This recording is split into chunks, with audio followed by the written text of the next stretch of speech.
38선 이승과 저승의 고빗길을 넘나들며 엄마 만나러 왔니?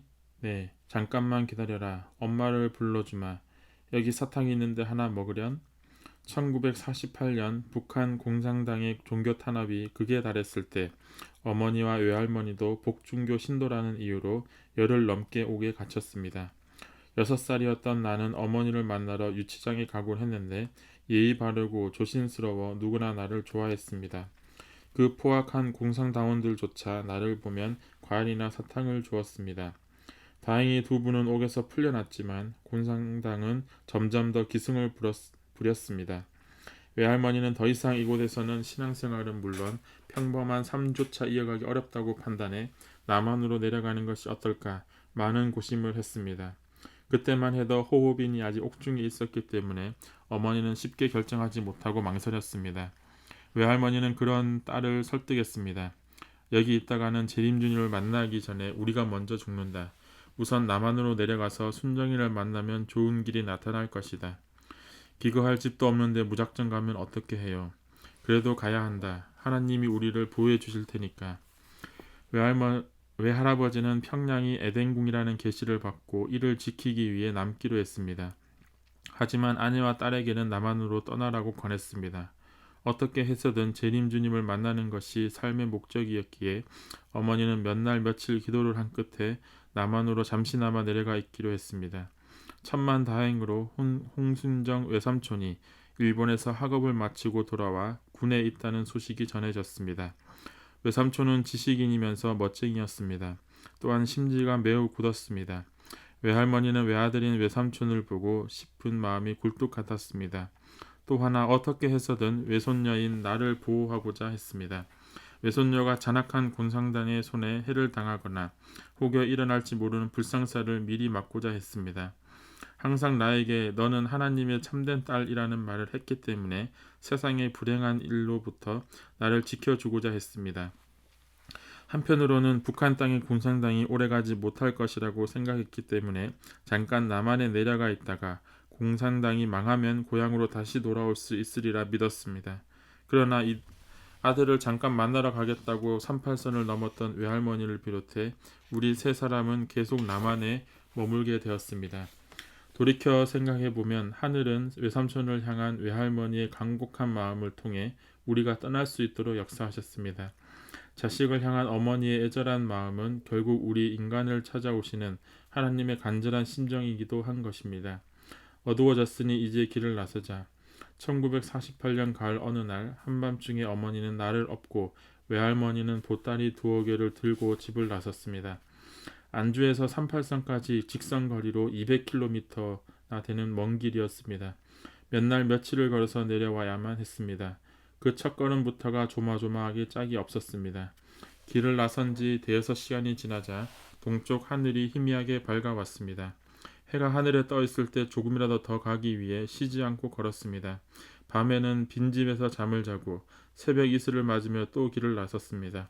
신발은 하잘것없고 길은 울퉁불퉁해서 조금만 걸어도 발이 아팠습니다. 참기 어려운 것은 배고픔이었습니다. 촌집에 들어가 보따리 속에서 무언가를 하나 꺼내주고는 보리밥이 남아 겨우 얻어먹었습니다. 그렇게 온갖 고초를 겪으며 하염없이 걷고 또 걸어 남으로 향했습니다. 북한 공산당은 주민들이 쉽게 남하하지 못하도록 논밭을 갈아엎고 길을 울퉁불퉁하게 만들었습니다. 갈아엎은 논밭을 지나느라 발이 푹푹 빠지고 추위에 오들오들 떨면서 오직 별빛을 바라보며 남쪽으로 내려갔습니다. 가까스로 38선 인근에 다다랐지만 나와 어머니, 외할머니는 삼엄하게 경비를 서고 있던 북한 인민군에게 덜컥 붙잡혔습니다. 그들은 우리를 빈집 헛간에 가뒀습니다. 그곳에는 이미 잡혀온 여러 사람이 겁에 질려 있었습니다. 인민군은 남자들을 험하게 댔지만 여자와 어린아이에게는 그러지 않았습니다.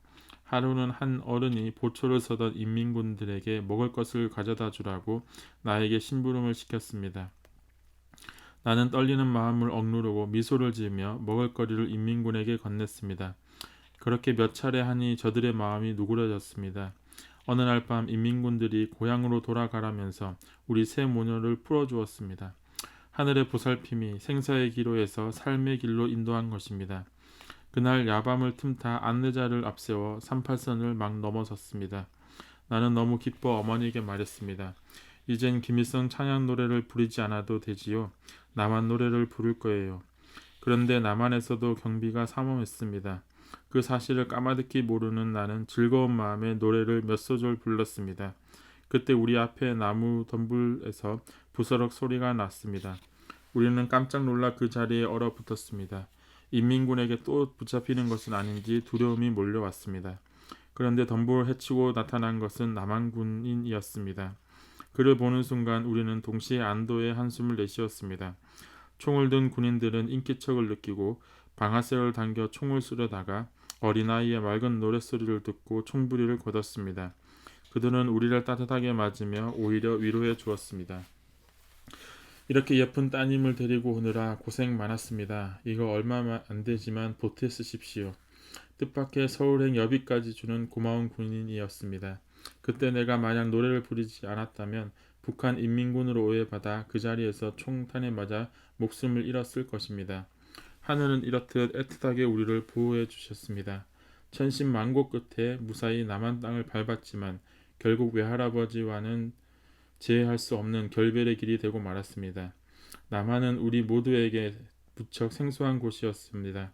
한 번도 와보지 않은 서울인데다 가는 곳마다 혼란스러워 어떻게 살아갈지 막막했습니다. 신앙을 어떻게 지켜나갈 것인지, 재림주님은 어디에 가야 만날 수 있을지 참으로 캄캄했습니다. 의지할 곳은 한 군데도 없었고 지닌 돈도 없었으며 특별한 기술도 없어 돈벌이 하기도 여의치 않았습니다. 허름한 빈집에 머물며 아슬아슬하게 하루하루를 보냈습니다. 그러던 차에 성주교의 장남 정석천이 남한에 정착했다는 이야기를 건너 전해 듣고 외할머니는 차후에 그를 찾아가리라 마음먹었습니다. 먼저 서울에서 외삼촌을 찾는 일이 급선무였습니다. 그때 뜻밖의 하늘의 가호가 있었습니다. 우리가 남한에 내려와 의지할 사람은 단지 외삼촌뿐이었습니다. 외삼촌은 서울 약학전문학교에서 공부를 마치고 육군사관학교 약제관 교육을 받은 후 중위로 복무 중이었습니다. 하지만 우리는 외삼촌을 만나기 전에는 그런 사실을 몰랐습니다. 어머니는 혈육을 찾아 의탁할 곳을 마련하려고 매일 간절히 기도했습니다. 남동생 홍순정을 찾으려면 어떻게 해야 합니까? 그 기도 덕분에 우연히 길에서 외삼촌의 친구를 만나 소식을 알게 되었습니다. 그야말로 천우신조, 하늘이 도왔습니다. 용산 육군본부에서 근무하던 외삼촌은 고향에서 어머니와 누나, 조카가 기별도 없이 내려온 모습을 보고 기쁘면서도 놀라지 않을 수 없었습니다. 우리는 부랴부랴 효창동에 작은 방 하나를 얻어 기거하게 되었습니다. 그제야 안심이 되었습니다. 나중에 알고 보니 그곳은 후에 설립된 청파동 통일교회에서 아주 가까운 곳이었습니다. 마주볼 정도로 지척이었습니다. 나는 곧 효창초등학교에 입학해 자유대안의 땅에서 처음으로 학교에 다니게 되었습니다. 책보따리를 들고 학교에 가는 나날이 너무나 좋았습니다. 동네 어른들의 귀여움을 한몸에 받았으며 아이들도 나를 무척 좋아했습니다. 남한에서의 삶은 차츰 안정되어 갔습니다.